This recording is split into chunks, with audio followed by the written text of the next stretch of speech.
Hi friends, मैं सागरिका। ये मेरा यूट्यूब चैनल है। प्लीज़ दोस्तों लाइक सब्सक्राइब थोड़ा कर दीजिएगा, क्योंकि मेरे वीडियोस आई थिंक बहुत ख़ास नहीं होने वाले हैं, क्योंकि मैं डे टू डे अपने लाइफ के जो भी जर्नी है, स्ट्रगल है, मैं आगे की बातें भी आपसे शेयर करूँगी। और अभी जो मेरा डे टू डे लाइफ चल रहा है वो भी मैं आपके साथ शेयर करूँगी।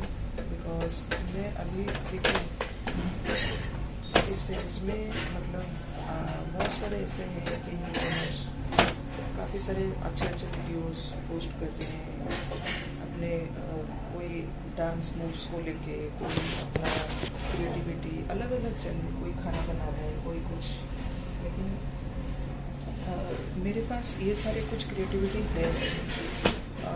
मैं इससे पहले क्या है ना, मैं बॉम्बे में रहती थी और मेरा मतलब जैसे नॉर्मली रहते हैं ना, हम शादी हो जाती है हमारी और 20-22 साल तक हम लोग पढ़ाई करते हैं। छोटे शहर से थी मैं, मतलब गांव से ही बोला जाए।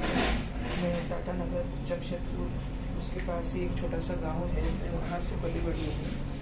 और जैसे कि वहाँ पे गर्ल्स एजुकेशन के लिए कम्युनिकेशन नहीं था, तो कम्युनिकेशन के कमी की वजह से हमारे पेरेंट्स ने हमें सारे हॉस्टल्स और बचपन में कुछ रिलेटिव्स के घर पे भी हम लोगों को रखा हुआ था। तो उसी से हमारी एजुकेशन थोड़ी बहुत आगे बढ़ी और मैंने ग्रेजुएशन तक पढ़ाई अपनी कंप्लीट कर ली, जो कि मेरे लिए बहुत था वो ग्रेजुएशन कंप्लीट करना। क्योंकि हमारे गांव में मतलब काफ़ी सारे ऐसे लड़कियां थे मेरे समय में जिनकी कोई पढ़ाई पूरी ही नहीं होती थी। 7वीं 8वीं तक पढ़ाई करके ये लोग मतलब पढ़ाई छोड़ देते थे। तो इस केस में हम लोग बहुत नसीब वाले हैं कि हमारे गांव में रहने के बाद भी मेरे पेरेंट्स ने हमें जितना हो सका हमारे सहूलियत के हिसाब से हम लोगों को पढ़ाया लिखाया और आगे बढ़ाया। तो उसके बाद जैसे पढ़ाई कंप्लीट हुई, काफ़ी रूढ़िवादी कल्चर है हमारा 20-22 साल में सब। तो ऐसा कुछ आगे के फर्दर स्टडीज़ के लिए इतने अच्छे भी हम लोग पढ़ाई में नहीं थे कि आगे कोई मेडिकल इंजीनियरिंग या कोई अच्छे फील्ड में हम लोग जाएँ। और जैसे बड़े सिटीज़ में होते हैं ना कॉर्पोरेट जॉब्स वगैरह, तो उसकी भी हमें इतनी नॉलेज नहीं थी, क्योंकि हार्डली बहुत मुश्किल से हमारे पास पेपर वगैरह वो सब कनेक्टिविटी रहता था, जिसमें हम लोग क्या आगे का कुछ अगर मेडिकल इंजीनियरिंग ना हो तो भी इसके आगे हम लोग क्या पढ़ पाएंगे, उस एजुकेशन को लेके भी कुछ आगे जानकारी होना बहुत मुश्किल था हमारे लिए।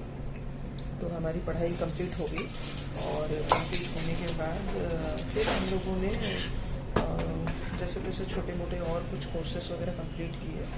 और कंप्लीट करने के बाद मेरी शादी हो गई। फिर मैं बॉम्बे आ गई। शादी के बाद हस्बैंड वहीं पे जॉब करते थे और जॉब करने के बाद जैसे कि लाइफ में हर बार हर समय एक अच्छा नहीं होता है पीरियड।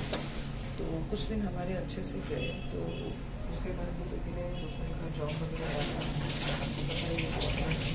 छपाई वगैरह होती रहती है, तो जॉब वगैरह जाना ऐसे हमारे साथ होने लगी। मेरी बेटी भी हुई बड़ी वाली, बेटी के पैदा होने के बाद फिर हम लोगों ने धीरे धीरे जैसे सर्वाइव किया। लेकिन उस सर्वाइवल मतलब इतना आगे हम लोग नहीं बढ़ पाते थे। तो फिर कुछ दिनों तक मैंने बाद में ट्यूशन्स वगैरह भी किए, पर उससे भी हमारा गुजारा इतना खास नहीं हो रहा था। फिर अचानक से मेरी बड़ी बेटी हुई, मेरी तबीयत में भी बहुत सारा मतलब प्रॉब्लम्स आए उसको डिलीवरी के टाइम पे। फिर कुछ दिनों के बाद डिलीवरी के फिर हस्बैंड जॉब लग गई। उसके बाद हम लोगों ने और थोड़े दिन सर्वाइव किए। फिर उसके बाद फिर से जॉब, मतलब वही सिलसिला चलता रहा। वो बोलते हैं ना कि कुछ ये योग है, क्या है, प्रॉब्लम्स है, तो ऐसा कुछ होता गया हमारे साथ।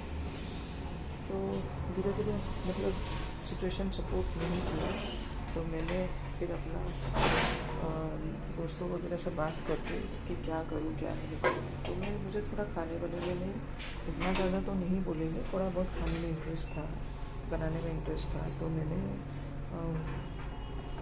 इवेंट का जो छोटा मोटा ऑर्डर रहता है, जैसे पाव भाजी वगैरह बनाना, बॉम्बे में आपको पता ही होगा बर्थडे पार्टीज़ वगैरह जैसे होते हैं ना छोटे मोटे, तो उसमें थोड़ा बहुत कुकिंग का कोई रेडी टू ईट पार्सल हो या हो कुछ ऐसा, तो वो उसमें हम लोगों को ऑर्डर वगैरह 1-2 आए, तो मैंने उसी से अपना मतलब फर्स्ट इवेंट का ऑर्डर मैंने पूरा किया।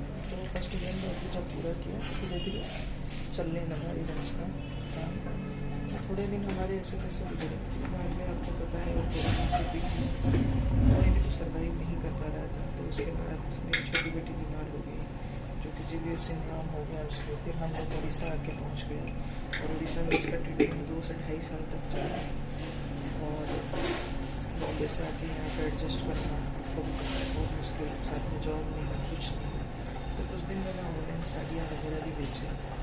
साड़ियाँ वगैरह बेच के कितना कमा लो, ज़्यादा 300, 400, 500 ऑनलाइन से वही प्रॉफिट होता है। तो उससे घर का गुजारा, ना बच्चों का एजुकेशन कुछ नहीं कर रहा था। तो सासू से मैं नीचे गाँव को हम लोगों को एक छोटा सा घर दे दिया रहने के लिए, सर्वाइव करने के लिए। मेरी फैमिली में मेरी 2 बेटियाँ हैं, हस्बैंड है, हस्बैंड जो कि कुछ जॉब नहीं करते हैं।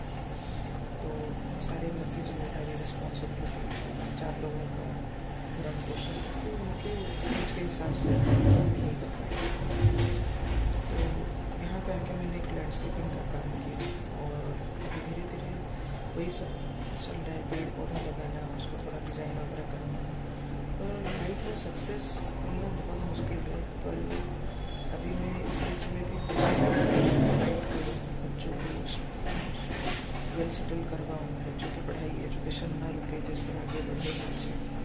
मैं कोशिश तो कर रही हूँ, आगे देखते हैं।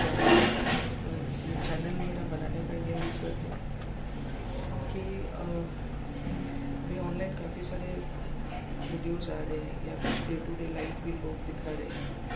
तो हर एक फैमिली में हर एक तरीके का स्ट्रगल है, फाइट है, हर एक की रिस्पॉन्सिबिलिटी अलग है। मोस्टली लेडीज़ को बहुत ज़्यादा रिस्पॉन्सिबिलिटी होती है घर का, बाहर का सब। ऐसा नहीं कि जेंट्स को नहीं होती है, मेल फीमेल दोनों को ही करना पड़ता है। तो दोस्तों प्लीज़ मेरा चैनल आप सब्सक्राइब कीजिए, फॉलो कीजिए ज़रूर। और ऐसे रोज़ में रेगुलर वीडियोज़